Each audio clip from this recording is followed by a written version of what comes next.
एक मिनट दोस्तों, वीडियो देखने से पहले वीडियो को लाइक मत करना। अगर आपको ये वीडियो पसंद आए तो ही इसको लाइक करना। दोस्तों, आज की ये वीडियो में मैं बहुत सारे लोगों की प्रॉब्लम सॉल्व करने जा रहा हूँ। मतलब कंप्लीटली नहीं कर सकता, लेकिन एक रास्ता दिखा सकता हूँ। आज की इस वीडियो का टॉपिक रहेगा, हम इंग्लिश मूवीज़ और इंग्लिश ऑडियो बुक्स के जरिए अपनी इंग्लिश स्पीकिंग स्किल्स को कैसे डेवलप कर सकते हैं। जैसे हम कैसे कम्युनिकेट कर सकते हैं इंग्लिश के अंदर। तो आज की ये वीडियो बहुत इंटरेस्टिंग होने वाली है। आपको कुछ ना कुछ नया जानने को मिलेगा, अगर आपको मुझ पर भरोसा है तो। आज की इस वीडियो में हम डिस्कस करेंगे कि किस तरह से क्या गलतियां होती है हमसे इंग्लिश मूवीज़ और इंग्लिश ऑडियो बुक्स को सुनने में। तो दोस्तों, अगर आपको ये वीडियो पसंद आए तो इस पर एक और वीडियो बनाएंगे। शुरू करते हैं। ग्रामर पढ़कर किसी की भी इंग्लिश स्पीकिंग स्किल्स नहीं सुधर सकती। ग्रामर ढंग से पढ़कर इंग्लिश बोलना नहीं सीख सकते। स्पीकिंग तो प्रैक्टिस से ही सुधरेगी। ये बात कितनों से सुनी है, हर कोई बोलता है। जिससे भी पूछ लो कि अगर स्पीकिंग पार्ट को मजबूत करना है तो प्रैक्टिस करो, बस प्रैक्टिस करो। लेकिन प्रैक्टिस कैसे करें? कोई बोलता ही नहीं हमारे साथ में। तो किसी को टाइम नहीं है, किसी को शर्म आती है। तो फिर क्या तरीका है? एक तरीका बचता है। फिर ज़्यादातर लोग क्या करते हैं, अकेले में इंग्लिश ऑडियो बुक्स को सुनते हैं या फिर इंग्लिश मूवीज़ देखेंगे। तो ये दोनों ही तरीके सही नहीं हैं। कैसे सही नहीं है ये तो मैं आगे बताऊंगा। इंग्लिश मूवीज़ को देखना तो बिल्कुल भी सही नहीं है। इसमें हम लोग एक बहुत बड़ी मिस्टेक करते हैं, वो मैं आगे बताऊंगा। प्रॉब्लम्स डिस्कस करने से पहले मैं सॉल्यूशन बताना ज़रूरी समझता हूँ। सबसे पहले सही तरीका बताता हूँ। अब यहाँ पे ज़रूरी नहीं है कि आपको इंग्लिश कॉन्वर्सेशन करने के लिए पार्टनर की ही ज़रूरत है जो आपसे इंग्लिश में बात करे। नहीं, एक तरीका और है, कॉपी करो। इंग्लिश में इमिटेशन। कैसे?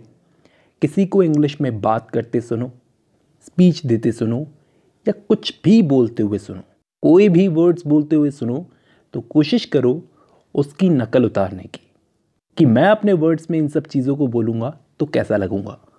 जैसे for example, English audio books सुनते सुनते ऑडियो बुक्स में सामने वाले बंदे ने जो बात बोली, कोई वर्ड बोला, कोई सेंटेंस बोला या फिर पूरी स्पीच बोली, उस चीज़ को हम रिपीट करेंगे। कैसे, मैं आपको करके दिखाता हूँ।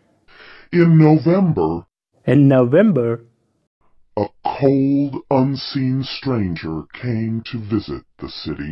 A cold, unseen stranger came to visit the city.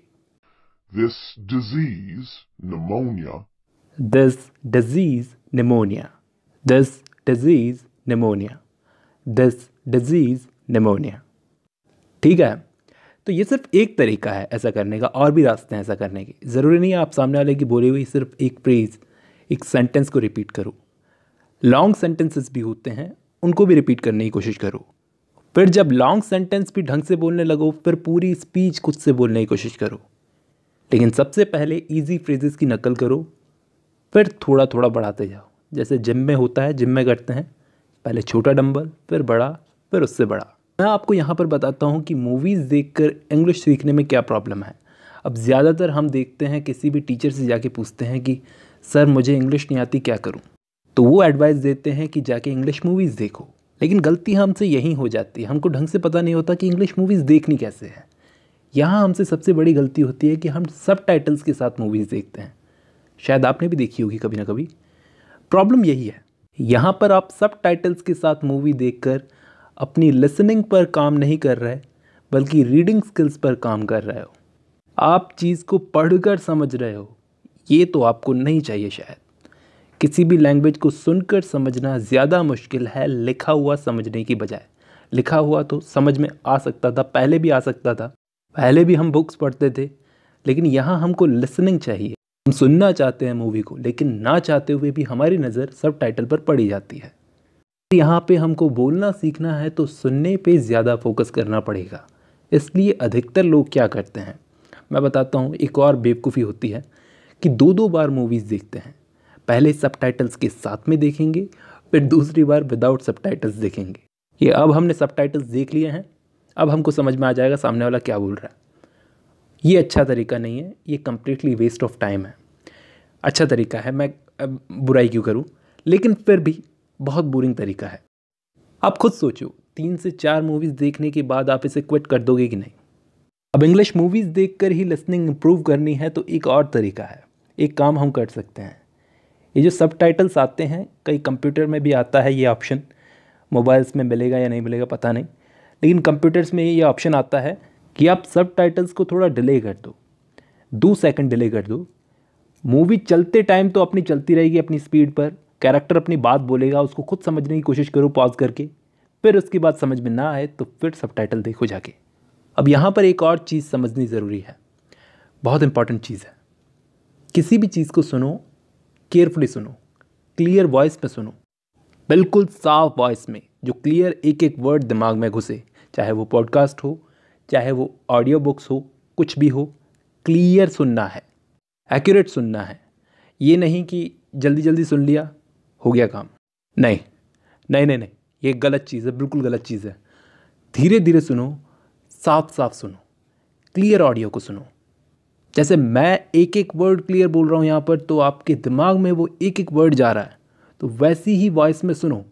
ये चीज़ आपको बाद में समझ में आएगी जब धीरे धीरे आप इंग्लिश बोलने लगोगे। ये मैं क्यों बोल रहा हूँ ये मैं आपको समझाता हूँ। शुरू में आपको बिल्कुल क्लियर वर्ड्स में सुनना है इंग्लिश को। इसका रीज़न, धीरे धीरे सुनने का रीज़न, जो आप दिमाग में डालोगे वही आपके मुंह से निकलेगा। वीडियो फास्ट करके सुनोगे तो कुछ वर्ड समझ में नहीं आएंगे, जैसे कि पास्ट में बोली हुई वर्ब्स जिसमें ईडी लगता है, क्लोज बोला या क्लोज्ड बोला, दोनों में फ़र्क है, बोलने में दोनों एक जैसे लगते हैं। जल्दी जल्दी में समझ में नहीं आएगा कि सामने वाले ने क्लोज बोला या क्लोज्ड बोला, फिर दोनों एक जैसे ही दिखने वाले वर्ड्स हैं, फ़र्क ही समझ में नहीं आएगा। यही आपके दिमाग में इनपुट होगा, फिर जो आउटपुट आप प्रोड्यूस करोगे वो क्लियर कैसे आएगा, वो भी ऐसा ही निकलेगा। हाँ, अगर वर्ड्स धीरे धीरे समझ में आ रहे हैं तो धीरे धीरे स्पीड बढ़ा दो। कम से कम एक दिन में 30 मिनट 30 मिनट्स तो इंग्लिश कॉन्वर्सेशन सुननी ही सुननी है।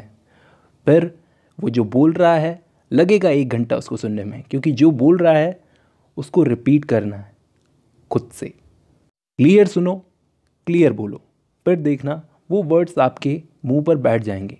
एक्यूरेट सुनोगे तो अच्छे रिजल्ट्स मिलेंगे। स्पीड में सुनोगे, वर्ड्स में फ़र्क नहीं पहचान पाओगे तो पुअर रिजल्ट्स मिलेंगे। धीरे बोलना ज़रूरी है, क्योंकि फास्ट बोलोगे उतनी ज़्यादा मिस्टेक्स करोगे। जैसे मैं बता देता हूँ कि कैसे बोलना है। Our story today Our story today is called The Last Leaf. is called The Last Leaf. It was written by O. Henry. It was written by O. Henry. जल्दी करनी ही नहीं है, जल्दी मत करो, क्योंकि हमारा गोल एक्यूरेसी है, स्पीड नहीं। स्पीड में बोलना है या एक्यूरेट बोलना है। एक्यूरेट बोलोगे तो स्पीड अपने आप आ जाएगी, जितना स्लो उतना करेक्ट। अब एक लास्ट चीज़ जो हमें करनी है, पब्लिक में बोलने से शर्माना नहीं है। क्या होगा, ज़्यादा से ज़्यादा क्या होगा, बेइज्जती हो जाएगी। कितनी बार हो जाएगी? 1 बार हो जाएगी, 2 बार हो जाएगी, 5 बार हो जाएगी, 50 बार हो जाएगी, फिर तो मुंह से सही निकलेगा। 1 बार तो निकलेगा, जो 1 बार सही निकलेगा तो बाद में अपने आप निकलेगा। लेकिन फेस नहीं करेंगे ना तो सालों तक ऐसे ही चलता रहेगा। डर को फेस करने से ही कुछ होगा। डर को फेस ही नहीं करेंगे तो मन में चलती रहेगी बात। फेस करने से क्या होगा, 1 बार बेइज्जती हो जाएगी, कम से कम मन में तो नहीं रहेगी। वो ज़्यादा तकलीफ देती है चीज़। अभी आपने स्काई डाइविंग करते हुए लोगों को देखा है, मतलब जो लोग प्लेन से कूदते हैं, देखा है कभी? मैंने देखा है स्काई डाइविंग करते हुए लोगों को। जो प्लेन से कूदते हैं तो उनके पीछे एक धक्का देने वाला आदमी होता है। वो बोलता है, सर मैं 3 तक गिनूंगा, मेरे 3 गिनते ही मैं आपको धक्का दूंगा, ठीक है? ठीक है। लेकिन वो कूदने वाले आदमी को 3 गिनने से पहले ही धक्का दे देता है। क्यों? क्योंकि उसको मालूम है अगर 3 तक गिनूंगा तो ये दरवाजे से चिपक जाएगा, ये धक्का मारने ही नहीं देगा मुझे। और फिर हवा में नीचे गिरने के बाद उसको पता चलता है कि मेरे साथ चीटिंग हुई है, उस धक्का देने वाले ने मेरे साथ चीटिंग की है। लेकिन उसके एक झूठ की वजह से, उसके एक 2 बोलते ही धक्का देने की वजह से उस कूदने वाले आदमी ने अपना डर फेस कर लिया। तो डर को फेस करो, तकलीफ थोड़ी कम होगी।